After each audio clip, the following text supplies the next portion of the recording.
आज बात बेबाक में आपका स्वागत है। मैं हूं प्रोफेसर देवेंद्र प्रसाद राय। आज देश 77वां गणतंत्र दिवस मना रहा है। 26 जनवरी 1950 को हमारे देश ने, आज़ाद भारत ने एक नया संविधान स्वीकार किया और उसके बाद हमारा देश एक लोकतांत्रिक गणराज्य बना, जिसमें निर्णय लिया गया कि यह एक सोशलिस्टिक पैटर्न ऑफ सोसाइटी है। सोशलिस्टिक पैटर्न ऑफ सोसाइटी है, लेकिन सोशलिज्म केवल नाम के लिए रखा गया। देश को विकास का पूंजीवादी रास्ता चुना गया, क्योंकि हमने अंग्रेजों से लड़ के तो लिया नहीं, हमें अंग्रेजों ने आज़ादी दी, तो इसलिए हमें पूंजीवाद को तो खत्म करना नहीं था। हमने पूंजीवाद को इंटैक्ट रखते हुए एक समाजवादी गणराज्य की केवल परिकल्पना की, उसको जमीन पर उतारा नहीं। फल हुआ जो आज देख रहे हैं कि 77 सालों के बाद भी, गणतंत्र के लागू होने के 77 सालों के बाद भी गरीबी और अमीरी की खाई और बढ़ती गई, लोगों का दुख दर्द बढ़ता ही गया। हम भले दुनिया की तीसरी इकोनॉमी हो गए हों, लेकिन ह्यूमन इंडेक्स में हम बहुत पीछे हैं अभी भी। तो इसलिए इसको रेखांकित करते हुए एक बाबा नागार्जुन, जो जन कवि बिहार के ही थे, उन्होंने एक कविता लिखी गणतंत्र दिवस पर। वह आज भी प्रासंगिक है और मैं समझता हूं कि जब तक पूंजीवाद रहेगा वह प्रासंगिक रहेगा। इसलिए उसको गणतंत्र दिवस को याद करते हुए और उसके कमी को देखते हुए उन्होंने एक कविता लिखी है, जिसको आज मैं आप लोगों को सुनाना चाहता हूं। आप सुनिए।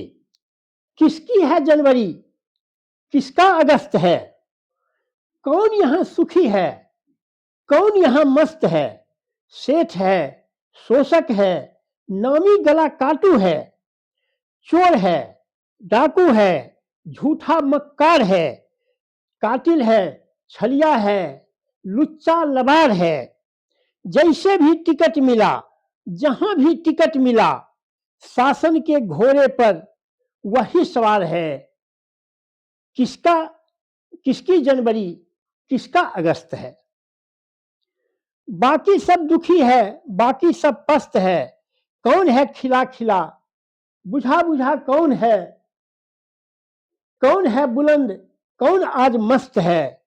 मालिक बुलंद है, कुली मजदूर पस्त है, सेठ यहां सुखी है, सेठ यहां मस्त है। उसी का है जनवरी, उसी का अगस्त है।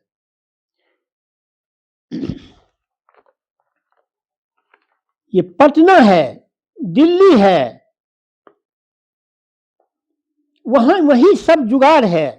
मेला है, ठेला है, भारी भीड़ भाड़ है, फ्रिज है, सोफा है, बिजली का झाड़ है, महल आबाद है, झोपड़ी उजाड़ है, गरीबों की बस्ती में उजाड़ है, पछाड़ है। कौन है सुखी यहां, सेठ ही सुखी है, सेठ ही मस्त है, मंत्री ही सुखी है, मंत्री ही मस्त है। उसी का है जनवरी, उसी का अगस्त है। मित्रों, ये मैं समझता हूं कि 77 सालों की उपलब्धि को, जिसे आप उपलब्धि कहें या एक साजिश कहें, उसको दिखाता हुआ और उसको प्रतीकित करता हुआ यह कविता बाबा नागार्जुन ने तो बहुत पहले लिखी थी, लेकिन वह आज भी प्रासंगिक है। और मैं समझता हूं जब तक पूंजीवाद रहेगा तब तक प्रासंगिक रहेगा। यह एक कालजयी कविता है। इसीलिए कहते हैं कि कवि जो होते हैं, कवि और साहित्यकार, वो कालजयी होते हैं। काल गुजर जाता है लेकिन उनकी कविताएं प्रासंगिक बनी रहती हैं। आज हम उनको याद करके, उनके कविता को याद करके 26 जनवरी का हमने मूल्यांकन किया है। बस इतना ही। Thank you very much.